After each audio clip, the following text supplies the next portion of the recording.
किसान साथियों, आज मैं वर्मी कंपोस्ट बनाने की एक ऐसी विधि के बारे में आप लोगों से चर्चा करने वाला हूं, जो अपने घर पर ही आप तैयार कर सकते हैं, वो भी बड़ा आसानी से। और वर्मी कंपोस्ट बनाने के एक ऐसे अनुभवी व्यक्ति से मैं आज आप लोगों का मुलाकात करवाने वाला हूं, जो पिछले 8-10 साल पहले से ही वर्मी कंपोस्ट का उत्पादन करके अपने इलाके में यहाँ के खाद बीज के दुकानों में सेल भी करते हैं। और इनका वर्मी कंपोस्ट का तारीफ भी बहुत अच्छे से होता है कि बिल्कुल इनका वर्मी कंपोस्ट फ्रेश तरीके से बना के ये दुकानों में उत्पादन को देते हैं। तो आइए हम जानते हैं इनसे कि वर्मी कंपोस्ट बनाने का पूरा प्रक्रिया शुरुआत से, जी हाँ, कि शुरुआत से किस तरह से गोबर का इस्तेमाल करते हैं, घर के किचन वेस्ट जो सब्जियों का टुकड़े वगैरह होता है इसका भी इस्तेमाल करते हैं, और जो पेड़ पौधों के सूखा हुआ जो पत्तियां वगैरह होता है इसका भी गोबर में, वर्मी कंपोस्ट में गोबर में मिलाकर किस तरह से इस्तेमाल करते हैं। तो आइए हम जानते हैं इनसे पूरा विधि का, और ये भी हम जानेंगे आज इनसे।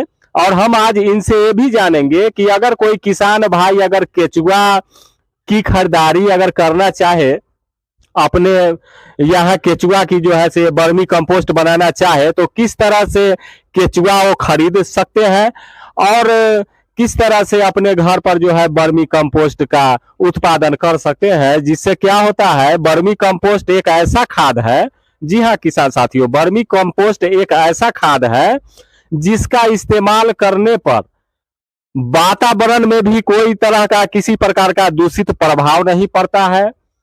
और और वर्मी कंपोस्ट खाद तैयार करने के बाद वर्मी कंपोस्ट से न ही किसी तरह का कोई बदबू आता है, और न ही किसी तरह का कोई वायु प्रदूषण होता है, और न ही किसी तरह का कोई इसका साइड इफेक्ट वर्मी कंपोस्ट डालने के बाद खेतों में उपयोग किया गया, खेतों की अगर फसलों की हार्वेस्टिंग होता है तो ये फल फ्रूट खाने के बाद खाने वाले व्यक्तियों के स्वास्थ्य पर भी किसी प्रकार का कोई बुरा प्रभाव नहीं पड़ता है। तो आइए हम जानते हैं इसके विधि का, पूरी विधि का। इससे पहले मैं अपना परिचय देता हूं। नमस्कार किसान साथियों, एग्रीकल्चर एक्सपर्ट देव में मैं देव चौधरी आप सभी किसान भाइयों का मैं स्वागत करता हूं। तो आइए शुरू करते हैं वर्मी कंपोस्ट बनाने की विधि का। तो सबसे पहले तो आप अपना परिचय दे दीजिए। जी नमस्कार, मैं गजेंद्र पासवान, ग्राम बघौरा, पोस्ट कृष्णवारा, जिला वैशाली का निवासी हूँ। जी, राज्य बिहार हो गया। जी जी, धन्यवाद। जी बताइए। मैं वर्मी कंपोस्ट उत्पाद करता हूँ, जो कि गोबर, फ्रेश गोबर परचेज करके और उसको तैयार करता हूँ। अच्छा। फर्स्ट स्टेप जो है जैविक वर्मी कंपोस्ट बनाने का विधि जी, इसको तैयार करने में 3 महीना लगता है। अच्छा। पहला दिन जो वर्मी चेम्बर में डालेंगे गोबर, उसको बायोगैस निकालना होगा। अच्छा। बायोगैस निकालने का तरीका जो है, उसमें पानी डालना पड़ेगा बायोगैस खत्म करने के लिए। इसके बाद उसमें बायोगैस निकलने के बाद केचुआ छोड़ेंगे। केचुआ छोड़ने के बाद उसमें थोड़ा सा जलकुंभी हो या केला के थम हो, उसके साथ साथ मिला के डाला जाएगा। कच्चा या सूखा के? कच्चा जी। हाँ। जो कि केचुआ को बहुत आसानी से उसको तैयार करता है, और 10 गुना अधिक तैयार करता है, जो कि केला के थम हो या जलकुंभी हो या केला के थम हो, इसको काट के आप डालते हैं? जी जी, काट के डालते हैं। जो कि यह केचुआ जो है जी, इसमें अधिक काम करेगा। अच्छा। नमी बरकरार रहता है। अच्छा। और सप्ताह में इसको कमैनी करना है। कमैनी मतलब निराई गुराई करनी है। उसके बाद इस तरह के जुगाड़ से आप करते हैं निराई गुराई। जी, दिखाइएगा कैमरामैन जी। इस तरह का जुगाड़ एक खरीद के लाए हुए हैं। इससे क्या करते हैं, केचुआ वाली जो चेम्बर इन्होंने बताया, इन्होंने तो अपने उत्पादन के लिए चेम्बर बनाए हुए हैं, ईंट तैयार किया हुआ है। हाँ, ये तो फ्रेश है, तैयार किया हुआ है वर्मी कंपोस्ट। इनका जो चेम्बर है किसान साथियों, आइए हम एक नजर उस पर डालते हैं। आइए दिखाइएगा कैमरामैन जी। हाँ चालू है। हाँ देखिएगा किसान साथियों, इनका जो चेम्बर है, इसी चेम्बर में क्या करते हैं कि गोबर डालते हैं, और केला का थम वगैरह जो होता है उसको भी काट के डालते हैं। इसमें केचुआ है जी, और इसमें केचुआ भी है। इसमें क्या है, केला के थम भी डालते हैं, और किचन वेस्ट भी ये डाल देते हैं, सूखा पत्ता भी डालते हैं, और उसके बाद आप क्या डालते हैं? जलकुंभी। जलकुंभी, केला के थम। अच्छा, जी। हाँ, तो ये सब डालने के बाद बायोगैस निकलने के बाद इसमें केचुआ छोड़ते हैं आप? केचुआ छोड़ते हैं, यस। अच्छा अच्छा। जी जी। तो बायोगैस निकालने के लिए ये इस तरह के औजार का जो है इस्तेमाल करते हैं। इससे क्या करते हैं? निराई गुराई कमैनी करते हैं। इस ढंग से ऊपर नीचे जो है करते रहते हैं, ताकि क्या होता है कि इसमें जो गैस बनता है, वो गैस का गर्मी जो होता है, वो गर्मी जब निकल जाता है, चेंबर से बाहर जब हो जाता है, तब इसमें ये जो है केचुआ को छोड़ते हैं। तो आइए हम उधर ही चलते हैं। ये तो जो है ईंटों का बनाए हुए है चेंबर, है ना? चेंबर दिखाइएगा ठीक से। ये जो है ईंटों का बनाए हुए है चेंबर। अगर इधर भी थोड़ा नजर दौड़ाइएगा। अगर मान लीजिए चेंबर बनाने का आपके पास बजट नहीं है या व्यवस्था नहीं है, तो आप जो है मिट्टी में ही गड्ढे करके, इस टाइप का गड्ढे करके, और इसमें जो है आप गोबर का स्टोर कर सकते हैं, जलकुंभी का स्टोर कर सकते हैं, केला के थम वगैरह को छोटा छोटा टुकड़े में काटकर गोबर में मिक्स करके, इस तरह की औजार से जो है बायोगैस निकालने के बाद ऊपर नीचे करके जब बायोगैस निकल जाएगा, उसमें हाथ डाल के देखना होता है कि अगर गर्मी थोड़ा भी अभी भी है, तो गर्मी को निकालने के बाद जब ये ठंडा हो जाता है, तब इसमें जो है ये हमारे गजेंद्र जी जो है से केचुआ छोड़ते हैं, केचुआ डालते हैं। तो आइए हम आगे का प्रक्रिया इनसे सुनते हैं कि आगे कैसे करते हैं। तैयार हो जाने के बाद जी। जब देखेंगे पूरा भुरभुरी कर दिया केचुआ, उसके बाद उसको धूप में ले गोबर को भुरभुरी पूरा भुरभुरी उसको हाँ। धूप में ले जाएंगे। धूप में ले जाने के रखने के बाद हाँ हाँ। ढेरी को ऊपर से एक एक इंची करके निकालते चले जाएंगे खाद को। मतलब गोबर के खाद जो वर्मी कंपोस्ट जो रॉ कच्चा होता है, उसको धूप में आप डालते हैं। जी जी। धूप में डालने से क्या होता है? केचुआ अंदर की तरफ घुसते जाता है। बिल्कुल बिल्कुल। और ऊपर से आप जो है, आइए साथियों दिखाते हैं किस जी। तरह से मैं केचुआ को निकालता हूँ।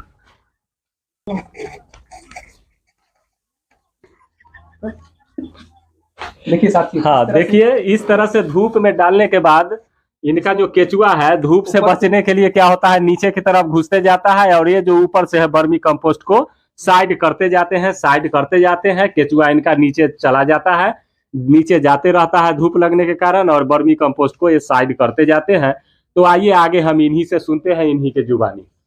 देखिए साथियों, बहुत आसान तरीका है और मेहनत रंग लाता ही है। यह बर्मी एक ऐसा चीज है जो कि स्वास्थ्य सबसे बड़ी धन है, हम लोग का हो या पूरी दुनिया का हो जी। जो कि साथियों इसमें ए से जेड पोषक तत्व पाया जाता है। इससे फसल की भी सुरक्षा रहता है और स्वास्थ्य को भी सुरक्षा करता है। अच्छा, मतलब आपके कहने का मतलब हुआ कि ए टू जेड सभी प्रकार के पोषक तत्व जो पौधों को चाहिए इसमें पाया जाता है वर्मी कंपोस्ट में। और किसान साथियों, मतलब इसका जो है इस्तेमाल आप गर्मियों में करें या सर्दियों के मौसम में करें अपने खेतों में, इसका इस्तेमाल करने से क्या होता है कि पौधों में रोग प्रतिरोधक क्षमता को ये बढ़ा देता है, जिससे क्या होता है कि पौधों में बीमारियां कम आती है। बीमारियां पौधों में कम आती है, जिसके कारण क्या होता है कि किसानों को अच्छा खासा बचत हो जाता है, पौधों की देख रेख में खर्चा ज्यादा नहीं पड़ता है। तो और इनका कहना है, हमारे गजेंद्र जी का कहना है कि वर्मी कंपोस्ट खेतों में डालने से क्या होता है कि फसलों में सिंचाई की भी आवश्यकता कम पड़ती है। गर्मियों के दिन में लू से पौधा झुलसता भी नहीं है। सर्दियों के दिन में ठंडे के प्रकोप से पाला वगैरह भी नहीं मारता है हमारे पौधों में।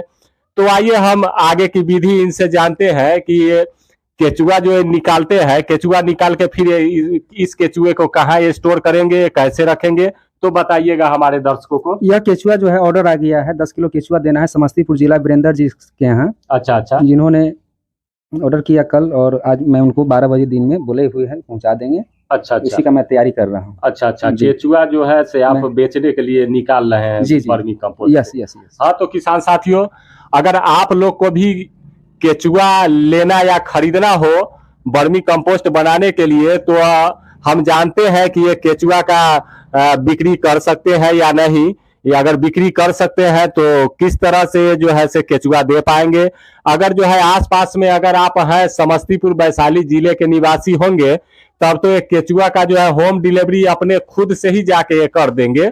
मुजफ्फरपुर जिले तक कर सकते हैं, समस्तीपुर जिला, मुजफ्फरपुर जिला और पूरे वैशाली जिला। जी हाँ, ये 3 जिलों में जो है आसानी से खुद ही जाके केचुआ का जो है आपके यहाँ केचुआ का बिक्री करने के लिए आपके यहाँ एक केचुआ को उपलब्ध करवा देंगे।